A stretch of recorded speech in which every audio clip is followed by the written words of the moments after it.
Thank you everyone for joining us today for our Back to School live series. My name is Nadia and I'm a health promoter with the school health team here at Niagara Region Public Health. Today we have Nurse Jennifer, who will be talking about the harms of vaping, specifically towards the youth population. So before we get started, I just want to go over a few little reminders. So this presentation will be recorded and saved on the Niagara Parents Facebook and YouTube page for those who may have missed it or would like to rewatch it later on. If you have any questions, please feel free to comment in the chat section below, and we will pass the questions along to the presenter. But if by chance we're unable to answer your question at this time, we will either direct you to a resource or ask you to connect directly with Niagara Parents through their Facebook chat or their phone number also. So without further ado, I will pass it over to Nurse Jennifer.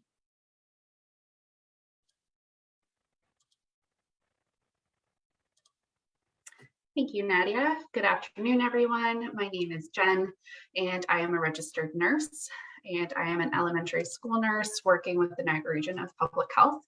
And today we're going to talk about vaping, and we're going to discuss what vape pens look like, how they work, some of the myths about vaping, what is in the vape liquid or the e-juice, some of the short and long-term health effects from vaping. And at the end, I will provide some resources where you can go for support with quitting vaping. So what do vape pens look like? So here's just a few. Some look like regular cigarettes or cigars. Some can look like USB flash drives, pens, and other everyday items.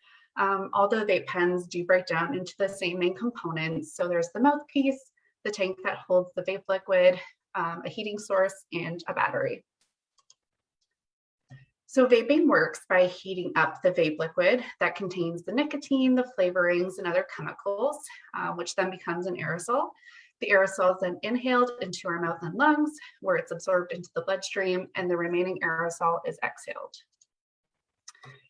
So some of the data in our region, in 2019, there was a report done on the health behaviors and perceptions of Niagara students. And this report showed us that over half of our high school students have vaped at least once in their lifetime. And in that same year, Health Canada also did a survey that found that 5 million Canadians over the age of 15 have vaped at least once in their lifetime. Over half of our students in grades 7 to 12 have tried vaping for the first time in 2019. And there was 30 to 40% of students that don't think that there is a risk associated with vaping. So next we're going to talk about the myths and why they might think this way. So some of these myths include that people think it's safer than smoking cigarettes, it's harmless or harmless water vapor, I won't get addicted, or it will help me quit smoking. So vaping with or without nicotine is not harmless, and it's not harmless water vapor. 99% of e-cigarettes do contain nicotine, and the ones that say that they don't have nicotine do have other chemicals in them that can cause damage and harm our lungs. Vaping can also train our brain to become more easily addicted to other drugs like marijuana or cocaine. And then the other common belief is that it can help an individual quit smoking.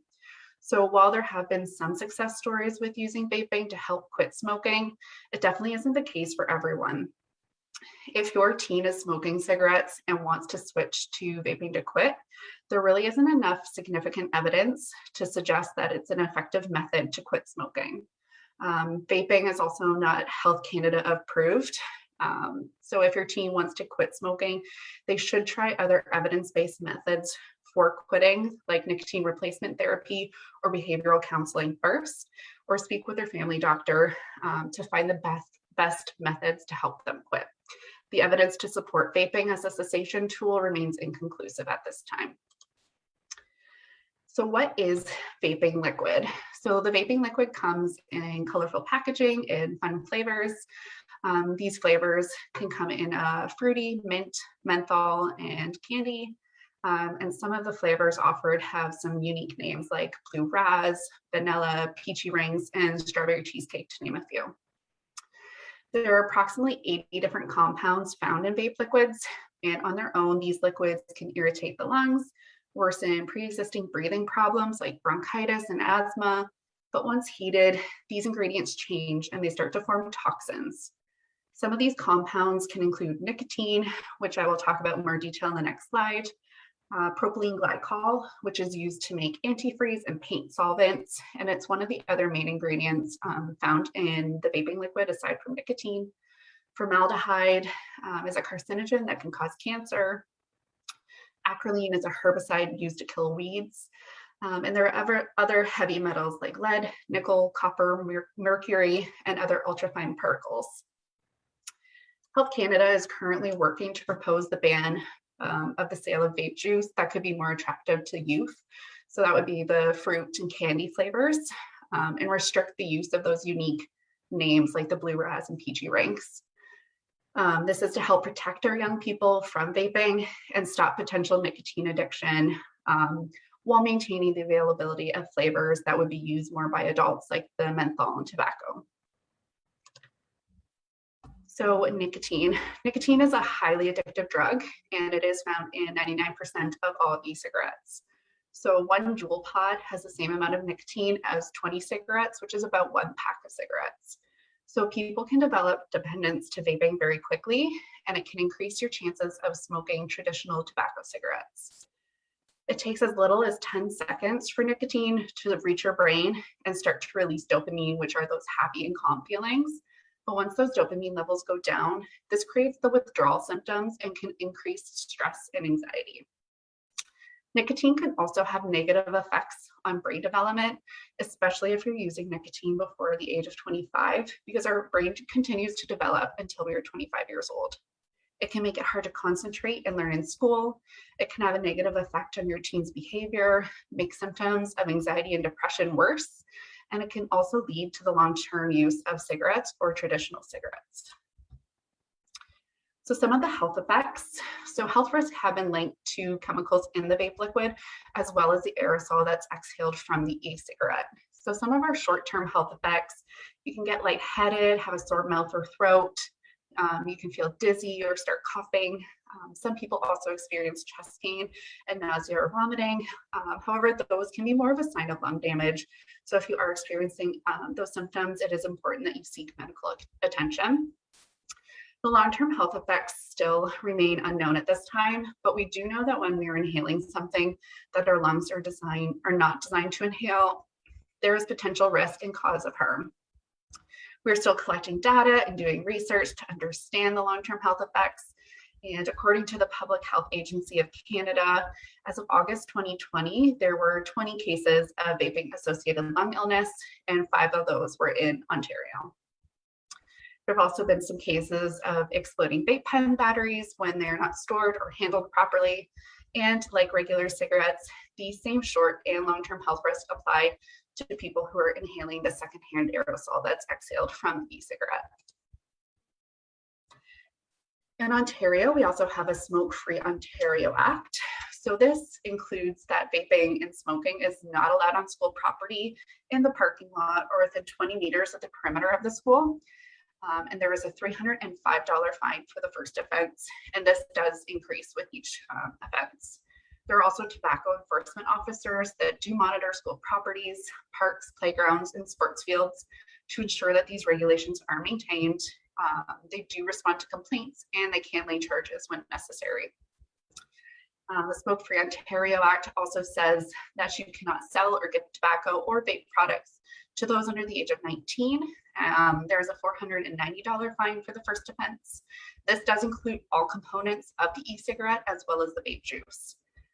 You cannot smoke or vape in a car or other motor vehicle with anyone under the age of 16, and it is illegal to use a fake ID to purchase tobacco or vaping products. So it is your health. Knowing the facts about vaping can help you make informed choices for your own health, for your kids' health, and for your family's health. And if someone offers your teen a vape, some ways that they can respond is that they don't want to get sick and they don't want to share the e-cigarette. I saw people on the news that ended up in the hospital after they used a vape, and I don't want that to happen to me. Or sorry, I'm late for soccer or class and I have to go. So where can they go for help? So encourage your teen to talk to someone they trust, whether it's a parent, a teacher, principal, family doctor. Start by setting a positive example for your teen. If you're using vaping products, be honest with them. Tell them why you started and explain how you thought it would make you feel and how it's affecting your health. Have open dialogue and keep the conversation going. It can also open up other conversations for other topics like drugs and alcohol. And then we also listed some other resources like the Kids Help Phone and Smokers Helpline that are anonymous and can provide some resources to help quit vaping or smoking. And these resources will also be listed in the chat.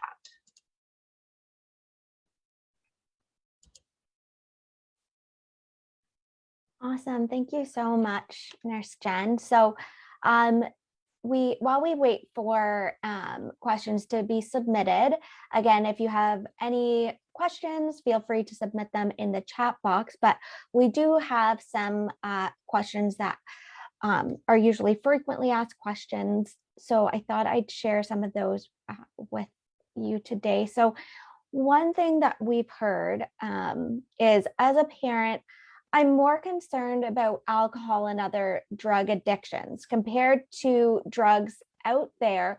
Vaping seems to be better than smoking, and it seems to be just a phase. How would you address this kind of myth?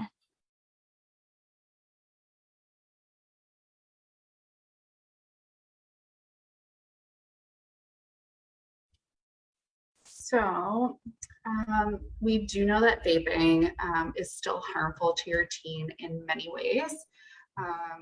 Even if you think that it is just a phase, it can have a negative impact on their brain development, on their behavior, and affect their performance in school. The long-term effects are still unknown. And these e-cigarettes do contain nicotine, which is addictive.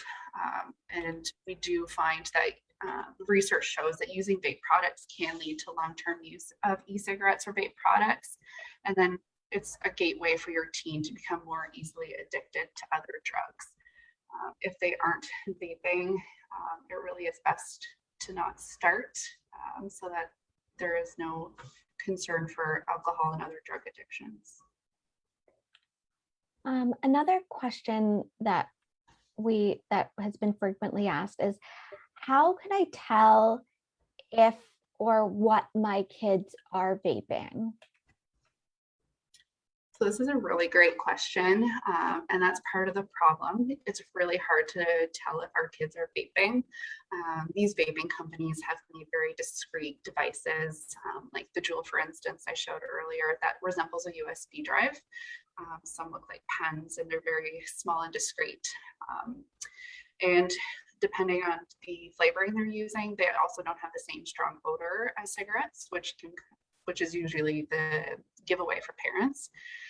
So you need to keep an eye out for vaping equipment, like the pictures from the first slides, vials of the e-liquid, or anything that looks like it could be inhaled. Just check for unusual credit card purchases, as you can purchase most of these items online. They say that some unexplained scents like lemon, bubblegum, or chocolate, when you're not sure where they came from, could potentially be a vape pen. If you notice your teen has an increased thirst, appetite, or some red eyes, this could be a sign that they are vaping. Or if you're monitoring their texting or social media and they're using terms like Juul, APV, which is Advanced Personal Vaporizer, or sauce, or some of the common slang terms that are used. Okay. So a question that came in is, what is the best way to start a conversation if I suspect that my child is vaping? So first, just start by setting a positive example. As I mentioned, um, just sit down and have an open dialogue conversation with them. Keep it very positive. Don't um, want to just keep the conversation going. Don't expect everything to change within one conversation. Just make sure that they know that you're there for them, that you support them, and will help them find resources to help them quit if that's what they want. Yeah, and I think that Quash app that we had mentioned, that's a new one specifically for youth. So hopefully that'll be up and running if you ever suspect, kids are vaping. On with COVID and everything happening, there's been quite a few questions around vaping and COVID. So have vaping rates changed at all with COVID? So Heart and Stroke did do a study this past year, and they did note that there was some decreased use of e-cigarettes during COVID, which is largely due to kids being back at home. So they like to hide it a little bit more from their parents. They don't have as much influence from their peers. They do suspect, they'll probably do some more research, and they do suspect that there will be rebound effects with youth re-entering school this year and being back around their peers. So we'll wait and see what that shows. But also Heart Stroke did a study that did find that COVID was 5 times more likely among vaping users. So just something to keep in mind for your kids.